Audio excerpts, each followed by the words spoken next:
મળતી વિગતો અનુસાર રાંદેર ગામમાં મોટી મસ્જિદ પાસે આવેલી સુજાત ખાન સ્ટ્રીટમાં 28 વર્ષીય આઝમ આલમ અબ્દુલ કમાલ રહેતો હતો અને મજૂરી કામ કરી પરિવારનું ગુજરાન ચલાવતો. આજે સાંજે સુરતમાં પડેલા ધોધમાર વરસાદમાં આઝમ ઘરની બહાર વરસાદી પાણીમાં નાહવા માટે ગયો હતો. વરસાદમાં નાહ્યા બાદ તે ભીના કપડે પરત ઘરમાં આવી રહ્યો હતો. તે દરમિયાન ઘરની લોખંડની સીડી ચડતી વખતે તેમાં ઉતરેલા શોર્ટ સર્કિટના ભારે કરંટની ચપેટમાં આઝમ આવી ગયો હતો. કરંટ એટલો જોરદાર હતો કે આઝમ ત્યાં જ ફસડાઈ પડ્યો હતો અને ચીસાચીસ કરી મૂકી હતી. આઝમને કરંટ લાગ્યો હોવાની અને તે તરફડી રહ્યો હોવાની જાણ પાડોશમાં જ રહેતા તેના મિત્ર 43 વર્ષીય મોહમ્મદ સલમાન મોહમ્મદ ઇરશાદ શેખને થઈ હતી. માનવતા અને મિત્રતાના નાતે સલમાન ક્ષણનો પણ વિલંબ કર્યા વિના આઝમને બચાવવા માટે દોડ્યો હતો, પરંતુ કમનસીબે જેવો સલમાને આઝમને પકડવાનો કે બચાવવાનો પ્રયાસ કર્યો તે સાથે જ ભીના શરીરના કારણે હાઈ વોલ્ટેજ કરંટ સલમાનના શરીરમાં પણ પસાર થઈ ગયો હતો. જોતજોતામાં બંને મિત્રો કરંટના કારણે ઘટના સ્થળે જ ઢળી પડ્યા હતા. નિકોએ ભારે જહેમત બાદ લાઇન બંધ કરાવી બંનેને તાત્કાલિક સારવાર માટે નજીકની હોસ્પિટલમાં ખસેડ્યા હતા. જોકે હોસ્પિટલના ફરજ ઉપરના તબીબોએ તપાસ ચકાસણી બાદ બંનેને સિવિલ લાવતા પહેલા જ મૃત જાહેર કર્યા હતા. એક સાથે કમાતા ધમાતા બે મિત્રોના મોતના સમાચાર મળતા જ બંને પરિવારો પર આભ તૂટી પડ્યું હતું.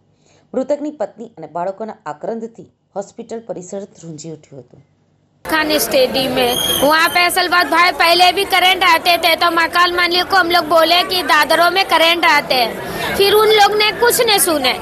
फिर आज बारिश हुई ना भैया, आज बारिश हुई ना तो वो पहले जो जारिया ने पहले गिर गए उसको बचाने में मेरे आदमी रो रहे थे कि बचाओ बचाओ.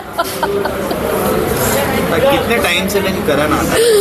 पहले भी आ रहे थे करंट, तो उसमें ने एक भाई वहाँ अंदर ही रहते हैं, उसने सबका घरों का वायर चेक करे, मकान मालिक ने ही चेक करे, वो बारूद आके चेक करे कि आखिर क्या दादरों में करंट क्यों आ रहे, तो वायर बनाए सुधारा करे तो थोड़ा कम हो गया. आज बारिश हुए ना बहुत ज़्यादा करंट ना, वो दरवाजा उरवाजा समेत वो बारिया में भी करंट आवे. मैं कुछ कैसे करती हूँ, घर में 2 ही औरतें बाकी कोई भी नहीं. હવે અંદાજિત 5 વાગ્યા ને 15 મિનિટે અહીંયા 2 ડેથ બોડી આવેલી, બરાબર છે. અમે અહીંયા આવતા મૃત જાહેર કરેલા છે. હવે શેના કારણે મૃત્યુ પામ્યા એ તો cause of death after PM જ ખબર પડે. અમે મૃત છે એવું જાહેર કરી શકીએ, મૃતનું કારણ ન જાહેર કરી શકીએ. એ પોસ્ટમોર્ટમના રિપોર્ટ પછી જ આપણને ખબર પડે. સર, બેનું નામ શું છે મળવાવાળાનું? એકનું નામ મોહમ્મદ સલમાન છે અને એકનું નામ આઝમ છે. સર, આ રાંદેરમાં કઈ જગ્યા ઉપર રહેતા હતા? કઈ હવે રાંદેરથી મોટી મસ્જિદ પાસેથી ગયા આવેલા. સોસાયટીનું નામ એવું પ્રોપર તો મને નથી ખબર, એમની સાથે લાવનાર વ્યક્તિ હતા એમણે કીધું. હમણાં એનો પોલીસ આવી શું ચેકિંગ શું કરી રહી છે? પોલીસ અત્યારે આવી છે. અમે પોલીસને જાણ કરી છે કે આવી રીતના 2 ડેડ બોડી આવેલી છે, તો અમે એમને હેન્ડઓવર કરેલી છે.